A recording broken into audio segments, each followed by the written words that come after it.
बिस्मिल्लाहिर्रहमानिर्रहीम। अस्सलामु अलैकुम वरहमतुल्लाहि वबरकातुहू। Welcome to online practical academy. Dear students, it's me Noman Khan. I have did MPhil in physics from University of Peshawar and I have almost 8 to 10 years teaching experience. Students, मैं आप लोगों को 10th class mathematics पढ़ाऊँगा।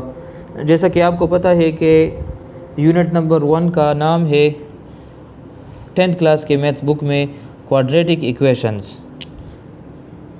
आप लोगों का unit number 1 है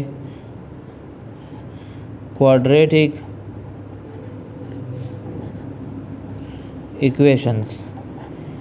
direct quadratic equations को मैं शुरू नहीं करूँगा, ठीक है, क्योंकि मैं हर एक चैप्टर, हर एक एक्सरसाइज के स्टार्ट में आप लोगों को थ्योरी पढ़ाऊँगा। उस थ्योरी में आप लोगों को कंसेप्ट पढ़ाऊँगा ताकि आप लोगों का कंसेप्ट क्लियर हो और एक मर्तबा आप लोगों को वो मेथड और कंसेप्ट क्लियर हो जाए तो इंशाल्लाह फिर आप लोग ख़ुद भी क्वेश्चंस को सॉल्व करने के काबिल होंगे। तो मैं क्वाड्रेटिक इक्वेशन से पहले अगर थ्योरी की तरफ मैं स्विच कर जाऊं तो आप लोगों ने लोअर क्लासेस में स्पेशली 9th क्लास में एक टर्म पढ़ा है पॉलिनोमियल, अगर आप लोगों को याद हो। यहाँ से हम स्टार्ट देंगे और वापस अपने टॉपिक क्वाड्रेटिक इक्वेशंस की तरफ फिर आएंगे। देखिए, पॉलिनोमियल जो है ना, ये असल में कम्बिनेशन है। द कम्बिनेशन में एक सिंपल डेफिनेशन इसकी लिख दूंगा ताकि आप लोगों को समझने में आसानी हो। द कम्बिनेशन ऑफ कांस्टेंट्स क्या है, ब्रैकेट में यहाँ पर मैं लिख देता हूँ 1 2 3 वगैरह, एंड वेरिएबल्स क्या चीज़ें हैं, एक्स वाई जेड वगैरह। कांस्टेंट्स वो है जो जिनकी वैल्यू फ़िक्स होती है, जो चेंज नहीं होती, और वेरिएबल्स वो है जिनकी वैल्यू चेंज हो सकती है। मिसाल के तौर पर अगर किसी क्वेश्चन में x की वैल्यू 1 है तो दूसरे क्वेश्चन में x की वैल्यू 2 हो सकती है, तीसरे क्वेश्चन में x की वैल्यू 3 4 5 6 हो सकती है। तो इनकी वैल्यू चेंज होती रहती है, इसलिए इसको हम वेरिएबल्स कहते हैं। वेरिएबल्स कहते हैं तग़य्युरात, ठीक है, यानी जिसकी वैल्यू चेंज होती हो। तो the combination of numbers and variables, but लेकिन एक शर्त है, बट द पावर ऑफ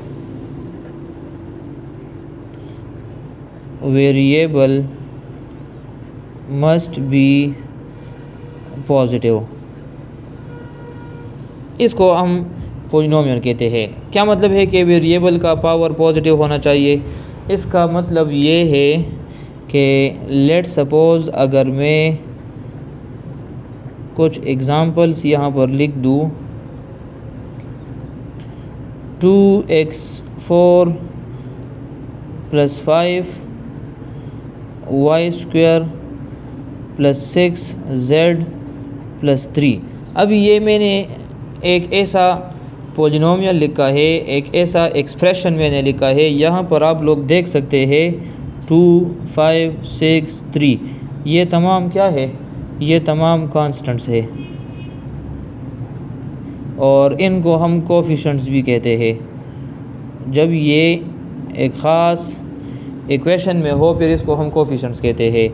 जबकि यहाँ पर ये z, ये y और ये x, ये वेरिएबल्स है। अभी वेरिएबल्स के पावर को अगर आप लोग देखें, यहाँ पर x का पावर 4 है, यहाँ पर y का पावर 2 है, यहाँ पर z का पावर 1 है और यहाँ पर 3 के साथ कुछ भी नहीं है। कुछ भी नहीं है तो मतलब ये है कि इसके साथ x y z कोई है, लेकिन वहाँ पर पावर क्या है, 0 है।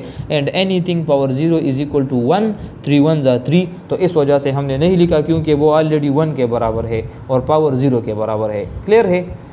तो अभी यहाँ पर अगर आप लोग देखें, इस इक्वेशन में, इस एक्सप्रेशन में मैंने x y z 3 वेरिएबल्स को मेंशन किया है। अगर मैं एक ऐसा इक्वेशन लिखूँ जिसमें सिर्फ एक वेरिएबल होगा, उसको हम कहते हैं polynomial equation in one variable. In one variable का मतलब ये होगा कि उसमें वेरिएबल एक होगा, ठीक है। यहाँ पर आप लोग देखें, मैं पेज को थोड़ा सा ऊपर ले जा रहा हूँ ताकि आप लोगों को पेज नज़र आए, ठीक है। लेट सपोज़ अगर मैं लिखूँ 2x4 + 5x³ + 6x² + 9। अब यहाँ पर x तो ये एक पॉलिनोमियल है, एक इक्वेशन है, लेकिन किस में है, वन वेरिएबल में है, इसमें सिर्फ एक वेरिएबल है। अब यहाँ पर हम पॉलिनोमियल की तरफ आते हैं। पॉलिनोमियल को देखें, यहाँ पर ये पावर भी पॉजिटिव है, ये भी पॉजिटिव है, ये भी पॉजिटिव है। अगर तमाम वेरिएबल्स के पावर पॉजिटिव होंगे तो इसको फिर हम पॉलिनोमियल कहते हैं। अगर कोई भी पावर नेगेटिव में होगा देन वो पॉलिनोमियल फिर नहीं होगा। लेट सपोज़ अभी जिस तरह ये पॉलिनोमियल है, ये एक पॉलिनोमियल है। अगर मैं लिखूँ 2x³ + 5 / x² + 4, अभी ये पॉलिनोमियल है या पॉलिनोमियल नहीं है, तो इसको आप लोग चेक कर ले।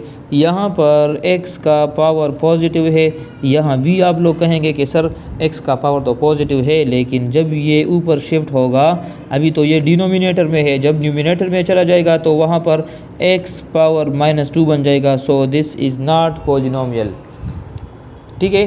तो जब भी किसी इक्वेशन में पावर नेगेटिव होगा वेरिएबल का तो वो पॉलिनोमियल नहीं होगा।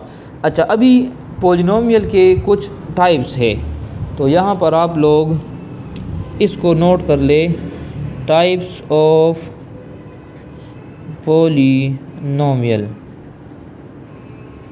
पॉलिनोमियल तो क्लियर हो गया ना। अभी पॉलिनोमियल के टाइप्स को देखें। First type of polynomial is monomial, या इसको आप लोग लीनियर इक्वेशन भी कह सकते हैं। लीनियर इक्वेशन,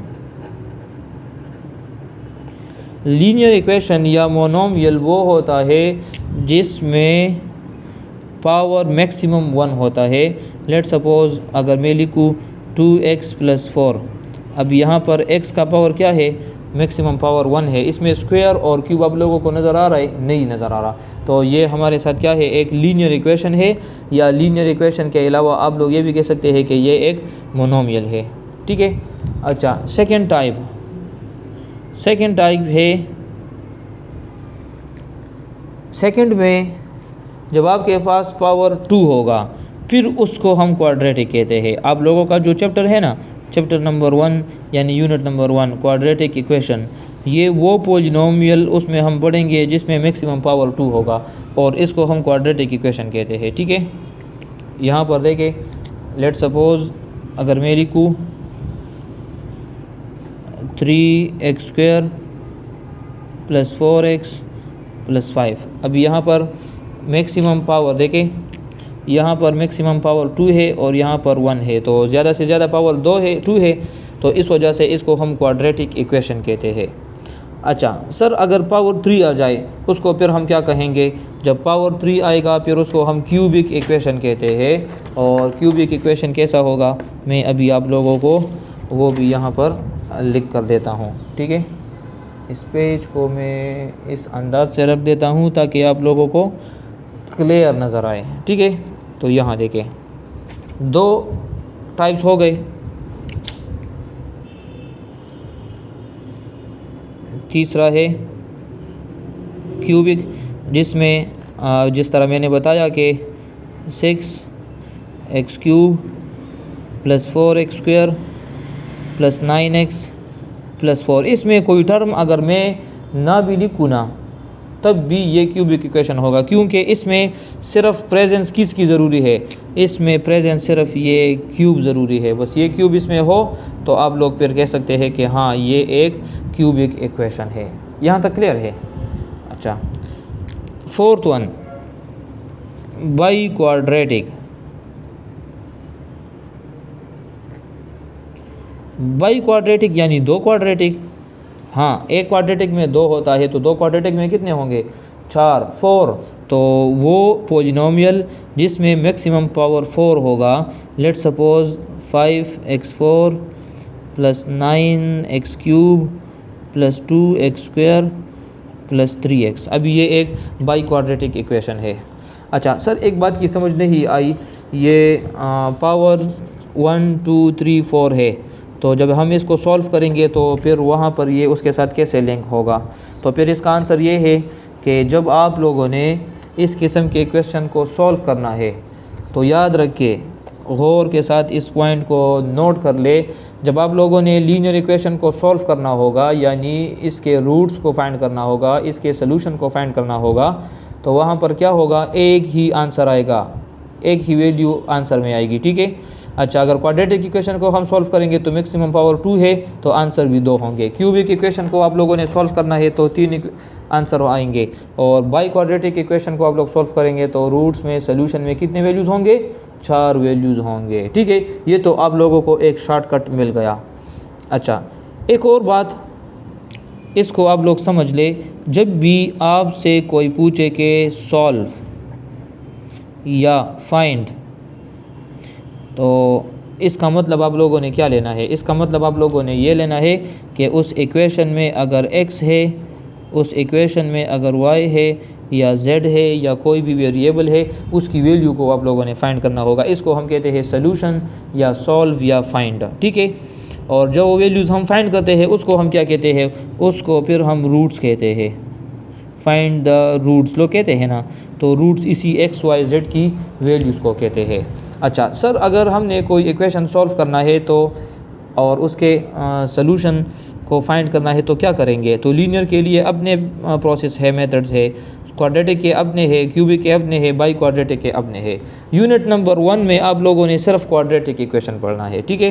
तो अभी मैं सिर्फ क्वाड्रेटिक इक्वेशंस की तरफ आ रहा हूँ। यहाँ पर मैं लिख देता हूँ मेथड्स, और ये आप लोगों का एक्सरसाइज 1.1 भी है, methods to solve quadratic equation. अगर एक क्वाड्रेटिक इक्वेशन को आप लोगों ने सॉल्व करना है तो कितने मेथड्स के ज़रिए आप लोग उस इक्वेशन को सॉल्व कर सकते हैं? आप लोगों के बुक में 3 मेथड्स मेंशन है। पहला मेथड है फैक्टराइजेशन, दूसरा मेथड है कंप्लीटिंग स्क्वायर,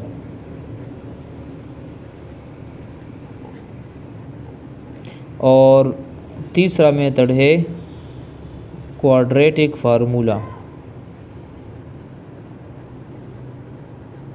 खैर, ये 3 मेथड्स हम पढ़ेंगे। अच्छा, अब यहाँ पर एक और इम्पोर्टेंट पॉइंट अपने साथ नोट कर ले। अगर मैं किसी इक्वेशन को, क्वाड्रेटिक इक्वेशन को सॉल्व करूँ फैक्टराइजेशन की मदद से, और लेट्स सपोज मेरे पास x का आंसर एक 4 आ गया और x का एक आंसर मेरे पास -2 आ गया। अभी अहमद के पास ये 2 रूट्स आ गए, किस मेथड के ज़रिए? फैक्टराइजेशन के ज़रिए। 2 क्यों आ गए? क्योंकि क्वाड्रेटिक इक्वेशन है। क्वाड्रेटिक इक्वेशन मैंने बताया कि पावर 2 होता है, पावर 2 होता है तो आंसर भी 2 होंगे। अभी जवाद आया गया, जवाद कहता है कि सर मैंने तो इस क्वाड्रेटिक इक्वेशन को कंप्लीटिंग स्क्वायर मेथड के ज़रिए सॉल्व करना है, तो आप लोग मुझे बताएं कि फिर आंसर क्या आएगा? आंसर यही 4 और -2 होगा। अगर बिलाल आता है, बिलाल क्वाड्रेटिक फार्मूला के ज़रिए उस इक्वेशन को सॉल्व करता है, उसके पास भी आंसर यही आएगा। Please note it down, the answer will be same, either you have used the factorisation method, completing square method और द क्वाड्रेटिक फार्मूला। लेकिन अभी 3 मेथड्स क्यों गिवन है जब आंसर भी सेम आएंगे? तो इसका जवाब ये है कि सबसे इजी मेथड फैक्टराइजेशन है। अगर कोई इक्वेशन, ऐसे इक्वेशंस भी है हम जिसको डिस्कस करेंगे जो फैक्टराइजेशन से सॉल्व नहीं होगा, फिर उसके लिए हम कंप्लीटिंग स्क्वायर का मेथड यूज़ करेंगे, और कंप्लीटिंग स्क्वायर के ज़रिए हर इक्वेशन सॉल्व हो सकता है। लेकिन उसके साथ साथ एक तीसरा मेथड भी है क्वाड्रेटिक फार्मूला, जो बहुत ही सिंपल है कंप्लीटिंग स्क्वायर के मुकाबले में।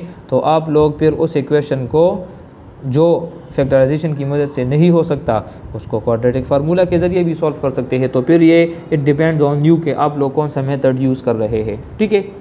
अच्छा, अभी हम 1 बाय 1 एक मेथड की तरफ जा रहे हैं। ठीक है। सबसे पहले हम कौन सा मेथड पढ़ते हैं? फैक्टराइजेशन का, ठीक है। और फैक्टराइजेशन के मेथड पर ऐसा करते हैं कि एक्सरसाइज 1.1 को हम शुरू कर देते हैं ताकि आप लोगों को मेथड भी क्लियर हो और साथ साथ हमारे क्वेश्चंस भी सॉल्व हो जाए, ठीक है। तो अभी हम बढ़ रहे हैं बच्चों कहाँ, एक्सरसाइज 1.1 की जानिब। गौर से देखना है, आप लोगों ने एक एक स्टेप को नोट करना है और जहाँ भी क्वेश्चन हो आप लोग लेक्चर को पास करके दोबारा सुने तो इंशाल्लाह वो कन्फ्यूजन फिर आप लोगों की दूर हो जाएगी। क्लियर है? चलिए तो हम शुरू करते हैं जनाब। एक्सरसाइज 1.1 और 1.1 में सबसे पहला क्वेश्चन जो यहाँ पर लिखा है वो क्या है, solve each of the following equations. लिखा है कि solve each of the equations by factorisation.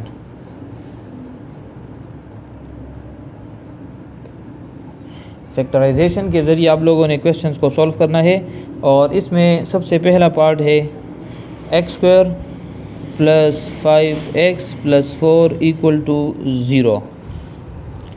अच्छा, अभी देखें, बातों बातों में इम्पोर्टेंट पॉइंट्स सामने आ जाते हैं जो आप लोगों ने अपने पास नोट करने होते हैं। यहाँ पर एक इम्पोर्टेंट पॉइंट ये है कि आप लोगों ने स्टैंडर्ड फॉर्म को पहचानना है, क्योंकि स्टैंडर्ड फॉर्म क्या होता है, ax² + bx + c = 0। This is called standard form. कोई भी मेथड आप लोगों ने यूज़ करना है, फैक्टराइजेशन है, कंप्यूटिंग स्क्वायर है, क्वाड्रेटिक फार्मूला है, इक्वेशन अगर इस फॉर्म में नहीं है तो आप लोगों ने पहले इस फॉर्म में कन्वर्ट करना होगा। अगर इस फॉर्म में है तब आप लोग तमाम तीनों मेथड्स को इस्तेमाल कर सकते हैं। इस स्टैंडर्ड फॉर्म को समझ ले। पहले वो फॉर्म आप लोगों ने लिखना है जो x² का है, फिर x का, फिर कांस्टेंट का, फिर = 0। राइट साइड पर 0 हमेशा आप लोगों ने लाना है। और a b c क्या है, a b c आप लोगों के पास मैंने पहले भी जिक्र किया है जब मैं पोलिनोमियल को डिस्कस कर रहा था। ये कोफिशेंट्स है 1 2 3 है और x वेरिएबल है जिसकी वैल्यू को हमने फाइंड करना है और मैक्सिमम पावर 2 है तो 2 वैल्यूज़ हमें आंसर में मिलेगी। अच्छा, अभी सॉल्यूशन की तरफ आते हैं। सॉल्यूशन में देखें, सबसे पहला काम आप लोगों ने क्या करना है, इस क्वेश्चन को स्टैंडर्ड फॉर्म में लेके, तो ये तो x² x कांस्टेंट और 0 ये स्टैंडर्ड फॉर्म में ऑलरेडी है। अच्छा, गुड। स्टैंडर्ड फॉर्म में अगर है तो इसके बाद आप लोगों ने क्या करना है, आप लोग ऐसा करें, इस तरह एक लाइन लगाए। मैं आप लोगों को एक मेथड सिखा रहा हूँ, इस मेथड के ज़रिए आप लोग फैक्टराइजेशन के क्वेश्चंस को सॉल्व करेंगे तो इंशाल्लाह आसानी होगी, कोई कन्फ्यूजन नहीं होगी। अच्छा, इस ट्राइंगल, हाफ ट्राइंगल का मतलब क्या है, इसका मतलब ये है कि पहला और थर्ड, पहला और तीसरा, इन दोनों को मल्टीप्लाई कर ले। तो जब मैं 4 को x² के साथ मल्टीप्लाई करूँगा, जो भी आए 4x² वो आप लोग ऊपर लिखते। अभी नीचे यहाँ पर इसके 2 लेग्स है, 2 पाँव है, इन दोनों में आप लोगों ने ऐसे 2 नंबर्स लिखने हैं जिसको मल्टीप्लाई करने से वापस ये आ जाए और जिसको हमें प्लस या माइनस करूँ तो फिर ये बीच वाला नंबर आना चाहिए। दोबारा सुने, पहला और तीसरा मल्टीप्लाई करें, जो भी आ जाए ऊपर लिख के, इसके नीचे इस तरह 2 खाने लगाए। इन 2 जगहों पर आप लोगों ने ऐसे 2 नंबर्स लिखने हैं जिसको मैं मल्टीप्लाई करूंगा तो वापस ये आना चाहिए और जिसको मैं प्लस या माइनस करूंगा तो ये आना चाहिए। बस ये आप लोगों ने कर लिया तो फिर क्वेश्चन आधा हो गया, ठीक है। अभी 2 नंबर्स आप लोग कैसे फाइंड करेंगे, शुरू हो जाएंगे आप लोग 2 के टेबल से, कि 2 के टेबल में किस नंबर से 4 आता है, तो 2 2 ज़ा 4।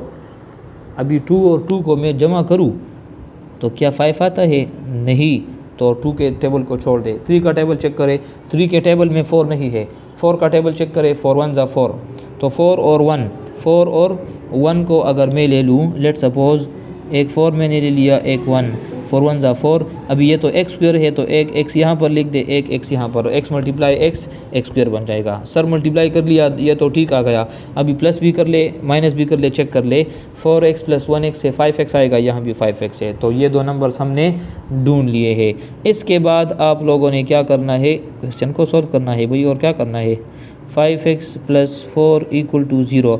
अभी मैं 5x की जगह ये दो नंबर्स लिख सकता हूँ ना, बिल्कुल लिख सकता हूँ।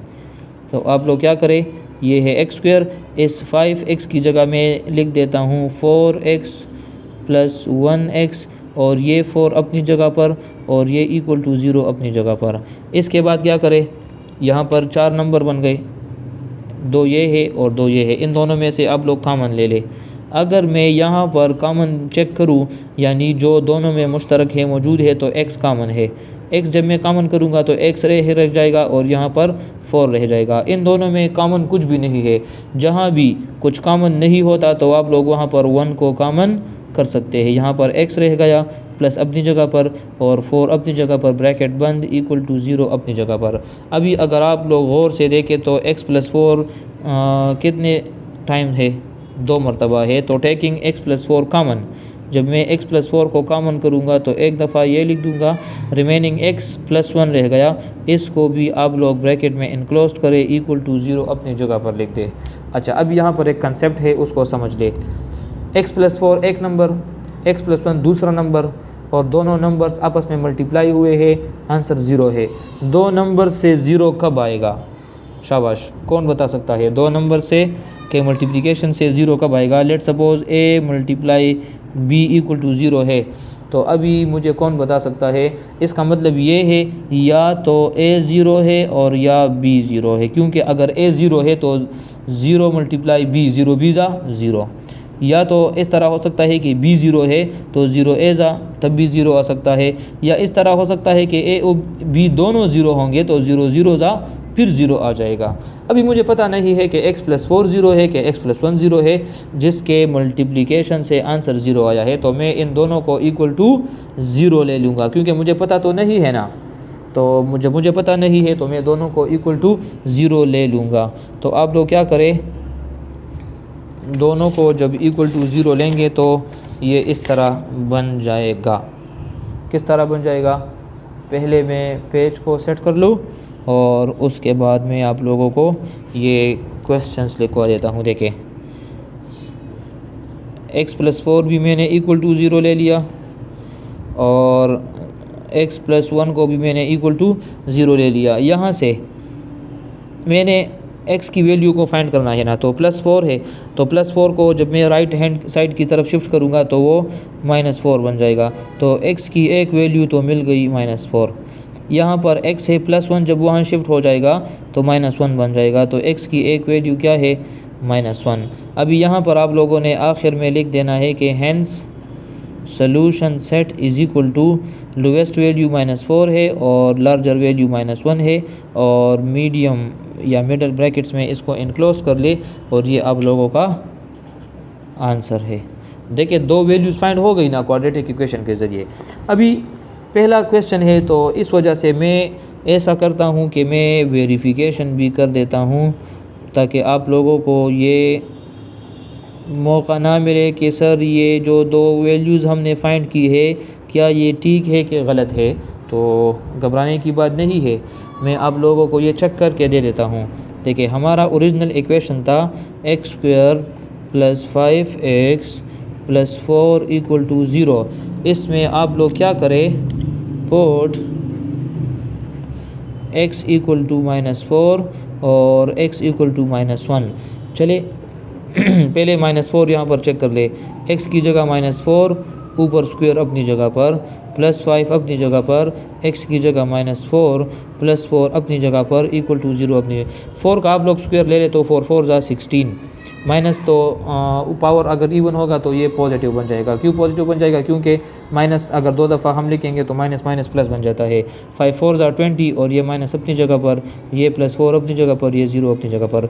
अच्छा, अभी 16 - 20 करें तो 16 - 20 से प्लस माइनस माइनस, तो यहाँ से -4 आ जाएगा और ये +4 अपनी जगह पर, ये अपनी जगह +4 -4 के साथ कैंसिल, 0 = 0। तो ये एक आंसर तो वेरीफाई हो गया कि हाँ ये वैल्यू ठीक है। अब यहाँ पर आप लोग -1 को भी चेक करें तो -1 जब मैं x की जगह लिखूँगा स्क्वायर अपनी जगह पर, +5 अपनी जगह पर, x की जगह -1 लिख के जहाँ जहाँ भी x है, +4 अपनी जगह पर इक्वल टू 0 ये अपनी जगह पर। क्लियर? -1 का स्क्वायर लेंगे तो यही 1 आएगा। 5 1 ज़ा -5 +4 इक्वल टू 0। 1 - 5 से -4 आएगा, +4 अपनी जगह पर, ये दोनों कैंसिल हो जाएंगे तो 0 = 0। तो हैंस वेरीफाइड। आप लोगों का जो आंसर है वो क्या हो गया? वो वेरीफाइड भी हो गया। यानी जो दो वैल्यूज़ हमने फाइंड कर लिए वो दोनों वैल्यूज़ क्या है? वो दोनों वैल्यूज़ ठीक है। अच्छा, एक और क्वेश्चन भी कर लेते हैं और उसके बाद फिर हम लेक्चर को वाइंड अप कर देते हैं। देखिए, ये था आप लोगों का पहला क्वेश्चन। सेकंड क्वेश्चन की तरफ देखें। अभी मैं थोड़ा सा स्पीड लगा लूँगा क्योंकि मेथड तो आप लोगों को ऑलरेडी क्लियर हो गया। x - 3 whole square equal to 4। Hi hi sir, ये तो स्टैंडर्ड फॉर्म में नहीं है, क्या करेंगे? कुछ भी ना करे, सिर्फ फार्मूला ओपन करे और फैक्टराइज कर ले। अच्छा, गुड, शाबाश। ये देखिए solution a - b whole square formula apply कर ले। यहाँ पर मैं लिख देता हूँ, देखिए using a - b whole square formula. अच्छा, ये फार्मूला ओपन कर ले। a - b whole square is equal to a square plus b square minus 2ab। तो यहाँ पर ये फार्मूला जब हम ओपन करेंगे तो ये a की जगह x है तो x square plus 3 square minus 2ab, b की जगह क्या है और राइट साइड में मैंने यहाँ पर सिर्फ फार्मूला ओपन किया है, a square plus b square minus 2ab। ठीक है, यहाँ पर आप लोग इसको सॉल्व कर ले। x स्क्वायर अपनी जगह पर, 3 स्क्वायर से 9 आ जाएगा और 2 3 ज़ा 6 और x तो -6x। और ऐसा कर रहे, ये +4 वहाँ पर शिफ्ट कर ले क्योंकि स्टैंडर्ड फॉर्म में तो मैंने बताया था ना कि राइट हैंड साइड पर आप लोगों ने 0 लिखना है। तो ये +4 जब यहाँ आ जाएगा तो -4 बन जाएगा, वहाँ 0 आ जाएगा। अच्छा, अभी ऐसा करें, x स्क्वायर ये 9 और 4 को कंबाइन करें, -6x यहाँ पर लेके और +9 - 4 से +5 आ जाएगा और ये इक्वल टू 0 अपनी जगह पर है। क्लियर? अच्छा, चलिए यहीं पर मैं इसको लिख देता हूँ क्योंकि आप लोगों को नज़र भी आ रहा है। ये अभी स्टैंडर्ड फॉर्म बन गया। स्टैंडर्ड फॉर्म के बाद आप लोगों ने क्या करना है, मैंने तो आपको ऑलरेडी बता दिया है कि आप लोग इस तरह एक ट्रायंगल बना दें और फर्स्ट एंड लास्ट को मल्टीप्लाई कर ले। देखिए, फर्स्ट लास्ट तो 5x स्क्वायर बन जाएगा। कितना? 5x square. अभी दो वैल्यूज़ चाहिए, तो अभी तो आप लोगों ने ट्रेनिंग हासिल कर ली है। 2 के टेबल में चेक करें, 2 में 5 नहीं है, 3 में चेक करें नहीं है, 4 में नहीं है, 5 में। 5 1 ज़ा 5, 5 1 ज़ा 5 और 5 और 1 से 6 भी आ सकता है। तो अगर मैं यहाँ पर ये दो वैल्यूज़ लिखूँ, 5x और 1x, ठीक है। अच्छा, अभी इसको जब मैं मल्टीप्लाई करूँगा तो ये आ जाएगा और दोनों से -6 कब आएगा, इसके लिए भी एक शॉर्ट ट्रिक अपने साथ नोट कर ले। यहाँ पर जो साइन होगा ना वो ग्रेटर के साथ आप लोगों ने लगाना है। तो यहाँ पर माइनस है तो इसके साथ आप लोग माइनस लगाए। अब यहाँ पर आप लोगों ने चेक करना है, अगर मैं माइनस लिखूँगा तो -5 और -1 ऐड होकर -6 बन जाएगा और -5 और -1 मल्टीप्लाई करेंगे तो प्लस बन जाएगा क्योंकि माइनस प्लस जाता है, प्लस हो जाता है मल्टीप्लाई में। तो यहाँ पर अभी दो वैल्यूज़ है, तो यहाँ पर अभी क्या लिखूँगा मैं, x स्क्वायर अपनी जगह पर है, -6x की जगह ये दो वैल्यूज़ आप लोग लिख दे, -5x -1x +5 अपनी जगह पर है, 0 अपनी जगह पर है। अभी दोबारा वही प्रोसेस करें, इन दोनों में से कॉमन लेना है और इन दोनों में से आप लोगों ने कॉमन लेना है।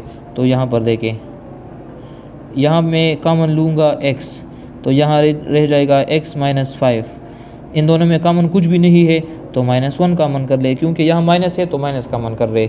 इससे पहले क्वेश्चन में प्लस था तो मैंने प्लस कॉमन किया था, और यहाँ पर x रह जाएगा। जब भी आप लोग माइनस कॉमन करेंगे तो ये याद रखना अपने साथ के ब्रैकेट के अंदर वो साइन चेंज हो जाएगा। ये प्लस था, ये अभी यहाँ पर माइनस बन जाएगा, और ये 5 अपनी जगह पर है और ये 0 अपनी। अभी x - 5 2 टाइम्स है तो x - 5 में एक दफ़ा लिख दूंगा, और x - 1 इसको भी इसी तरह लिखने दे, और ये इक्वल टू 0। अभी दोनों क्या है, 2 टाइम्स है ना, तो अगेन आप लोग इस तरह कर ले, इसको 2 पर डिवाइड करेंगे, x - 5 भी इक्वल टू 0 ले ले और x - 1 भी इक्वल टू 0 ले ले, और कंसेप्ट इससे पहले मैंने दे दिया।